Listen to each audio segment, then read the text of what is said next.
Solía tener un tío que vivía en el campo. Él estaba bien al principio, pero cuando sus hijos se fueron de su casa a estudiar, él empezó a tener problemas de depresión. Unas semanas después de que se fue el hijo menor, la esposa de mi tío murió de un tumor. Al ser de campo no tenían tan buena salud. Él poco a poco empezó a perder la memoria. Sufría de Alzheimer. Ellos tenían un campo de cultivo de maíz, muy grande, con un espantapájaros en medio. El espantapájaros cuidaba al maíz, como si fueran sus hijos. Mi padre y mi tía no sabían qué hacer con él, ya que cuando lo iban a visitar, se ponía a gritar cosas como: «No te llevarás a mis hijos, ya no más. Ayuda, por favor, si quieren comer a mis hijos». Esto fue separando a la familia. Pasó el tiempo 2 años aproximadamente, y mi padre decidió hacer las paces e intentar ayudar a mi tío, ya que tenía una edad bastante mayor, y posiblemente pronto moriría. Mi padre no quería dejar las cosas sin resolver, así que decidió un día ir a su granja. Lo buscó en su casa, pero no se encontraba. Fue al granero, sin embargo no estaba tampoco. Sus animales estaban desnutridos, putrefactos, lo cual le causó extrañeza. Al dar la vuelta al granero, vio sus cultivos de maíz, todos estaban destrozados. Al parecer hubo una ventisca, una tormenta, muy fuerte para no poder soportarlo, y el maíz cayó. Raramente, el espantapájaros seguía ahí. Los cuervos estaban sobre él. ¿Por qué el espantapájaros seguiría de pie, mientras el maíz no? Mi padre fue a ver, pero a medida de que se acercaba, había un olor putrefacto. Pensó que tal vez era uno de los cuervos, o un ratón que estaba muerto por ahí. Pero al llegar al espantapájaros, se dio cuenta que vestía con ropa, manchas cafés. Era sangre de hace semanas. Tocó la mano del espantapájaros. Carne humana. Se alcanzaba a ver el hueso. Todo estaba café, todo picoteado por los cuervos. Cuando mi padre procesó lo que estaba pasando, decidió sacarle el sombrero al espantapájaros para ver su rostro. Era mi tío. Él estaba ahí. Tenía los pies en una tabla, con clavos enterrados, y una mano en otra tabla. Tenía una sola mano colgando. Al parecer no pudo clavarse un clavo, en sus 2 manos evidentemente. Mi padre no reconoció su rostro al principio, pero después de unos minutos, se dio cuenta del collar que llevaba en su cuello. Era el collar de su hermano. Mi padre prefirió no contarle esto a su hermana, ni a nadie excepto a mí y a mi madre. 2 meses después nos contactaron y nos dijeron que no sabían las causas de su muerte, pero como era un pueblo pequeño, con más que nada campos, no pasó de ahí. Unos turistas lo encontraron y llamaron a los forenses, pero su cara ya era irreconocible. Y el collar que solía tener mi tío, mi papá lo trajo como un recuerdo de su hermano esquizofrénico. Ya han pasado 7 años de ese suceso y aún no puedo procesarlo bien.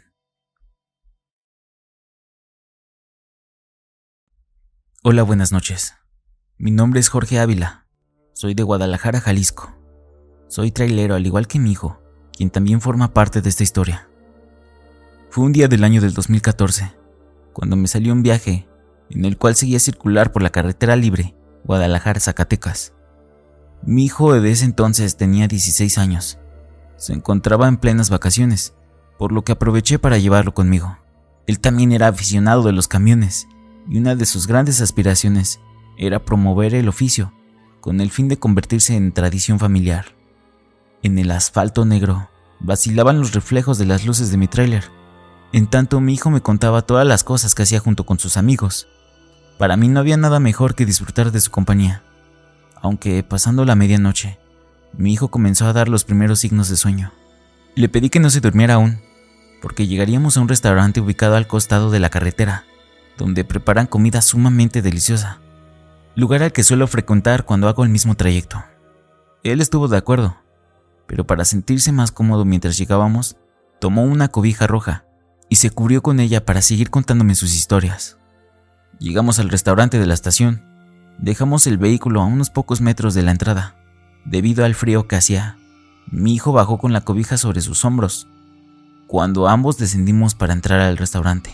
El dueño del lugar, un hombre mayor, quien junto a su familia pasó muchos años prestando servicios a los viajantes, con sus exquisitos platos regionales, Nos atendió muy amablemente. Luego de prestarle atención a mi hijo, nos sentamos a comer. La plática amena en el cálido ambiente llegó a su fin después de terminar la cena. Teníamos un viaje que hacer y aún estábamos lejos de nuestro destino. Mi hijo me pidió que lo esperara porque quería ir al baño, por lo que aproveché para platicar un poco más con el dueño. Pasados unos minutos, mi hijo no regresaba. Me despedí del dueño del restaurante y me dirigí al tráiler para esperarlo. Pero me sorprendí al ver que mi hijo ya estaba arriba de la cabina, cubierto con la cobija. Imaginando que en verdad ya estaba muy cansado, preferí no decirle nada. Puse en marcha el vehículo y retomamos el viaje. Conduciendo en la carretera, me di cuenta de unos detalles. Mi hijo estaba apoyado en el asiento, cubierto en su totalidad, pero el espacio que ocupaba la cobija no concordaba con el tamaño de su cuerpo. Era como si fuera una persona más grande la que estaba ahí. Me resultó más llamativo, todavía porque su cuerpo estaba tan rígido que no podía ni siquiera distinguir los movimientos de su respiración. Extrañado, lo llamé por su nombre para despertarlo, pero él no me respondió. Con mi mano toqué su hombro y al instante ese cuerpo se inclinó hasta caer apoyado en la puerta, dejando al descubierto parte de su cabeza. Sentí escalofríos al ver unos largos cabellos asomarse tímidamente detrás de la cobija. Esa cosa no era mi hijo. El terror que sentí apenas me permitió maniobrar el tráiler para frenar unos metros más adelante. Me bajé desesperado y me quedé alejado observando incrédulo ese cuerpo desconocido, mientras me preguntaba: esa cosa no es mi hijo. ¿Dónde está mi hijo? La respuesta me llegó al instante. El celular en mi bolsillo comenzó a sonar indicándome una llamada entrante de un número que yo no tenía agregado. Al contestar me paralicé. Era mi hijo, quien estaba llamando desde el teléfono del restaurante, donde habíamos estado unos minutos antes. Él salió del baño y no me encontró. Yo, trastornado, volví a mirar el tráiler para observar que aquella cosa ya no estaba. Tartamudeando le dije a mi hijo que me esperara dentro del local, que ya mismo regresaría por él. A pesar de que tardé un poco en tomar valor, subí al tráiler nuevamente para regresar. Llegué mudo al restaurante. Únicamente fui a disculparme con mi hijo por mi imprudencia, a lo que él reaccionó con risas, burlándose de la situación. Mi miedo creció cuando lo vi subir sosteniendo la cobija en sus manos, la misma que segundos antes me había hecho sucumbir la razón. Mientras manejaba, mi evidente nerviosismo no pasó desapercibido. Me preguntó qué pasaba y por qué estaba temblando tanto. Lo tranquilicé diciendo que solo fue el susto por el momento vivido, por haberlo olvidado. Lejos de aquel susto terminar ahí, algo macabro descubrí más adelante. Esta breve y tétrica historia tiene una posible explicación. Leí en un periódico días después de haber pasado por ese tormento. El cuerpo descompuesto de una mujer fue hallado cerca del lugar donde esa cosa se manifestó. Al parecer se trataba de una mujer de la vida galante, a quien un trailero levantó, cerca del restaurante donde cenamos mi hijo y yo. Eso sucedió una semana antes de que nosotros fuéramos al local. Por motivos desconocidos, aquel hombre terminó quitándole la vida y ocultando el cuerpo al costado de la carretera, dejándola cubierta solo con una cobija. Exactamente, era una cobija roja, idéntica a la nuestra. Esto me ocurrió recientemente, en los primeros días después de que me mudara. Me daba miedo mi cuarto, ya que estaba en la planta de abajo, y todos duermen arriba. Es decir, que yo me quedo solo en la noche. Aparte que tengo una ventana grande que da hacia el patio. Lo que me pasó es que en un sueño me despertaba, pero era de noche. Entonces quise prender la luz, pero no podía mover las manos. De repente sentí que alguien me jalaba la camisa para ahogarme. Entonces, con un poco de angustia, intenté gritar. No funcionó, así que quise levantarme, pero a medida de que mi angustia y miedo aumentaba, me jalaban cada vez más fuerte y la sensación de ahogamiento se sentía cada vez más y más real. Hasta que me desperté, pensé que todo había sido un sueño, pero de repente al verme al espejo, vi unas marcas en mi cuello que parecían que me habían estado intentando ahogar. Mi papá ese mismo día me dijo que en la noche había visto una sombra de un niño correr y entrar en su baño. Ahora lo único que me pasa es que a veces escucho que tocan mi ventana y golpes en la puerta, pero trato de darles explicación, aunque no lo tengan. Es tan común que he perdido gradualmente el miedo, lo cual creo que me ha salvado, debido a que según los fantasmas, se alimentan de este. Una noche un señor como cualquiera pasaba por un metro. Fue al metro porque estaba esperando a su hija, que se fue a la ciudad. El señor estaba contento, pues después de un largo tiempo volvería a ver a su hija. Una vez donde el señor estaba en el lugar donde tenían planeado verse, notaba algo extraño, como si no estuviera en el mismo metro. El señor vio una silla, a lo cual decidió sentarse. Pasó el tiempo y la hija del señor no parecía llegar. El señor esperó y esperó, pero nada vio.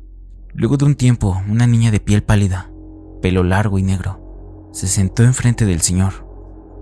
Al principio el señor se sintió incómodo, pues es algo extraño que en un lugar bastante desolado esté una niña sin compañía. Luego de que pasara la hora en la cual el señor se volvería a ver con su hija, decidió irse del lugar. Pero cuando el señor se levantó, la niña le dijo: «Padre, hace mucho tiempo que no nos vemos, ¿verdad?». El señor se asustó un poco, pero no le tomó mucho en cuenta, hasta que vio la cara de la niña. Era su hija, pero de unos 7 años de edad, pero sin ojos y muy pálida. El señor quiso correr, pero no se movía del mismo lugar. Luego abrió los ojos. Parecía que se había desmayado. Hubo mucha multitud, pero no se encontraba a su hija. Llegó a casa muy triste. Luego se enteró que su hija había muerto. Pensó que lo había imaginado, o quiso pensar que solo era un sueño. Solo un sueño, ¿verdad? Si el video te gustó, por favor regálame un like y no olvides suscribirte y activar la campanita para más contenido como este.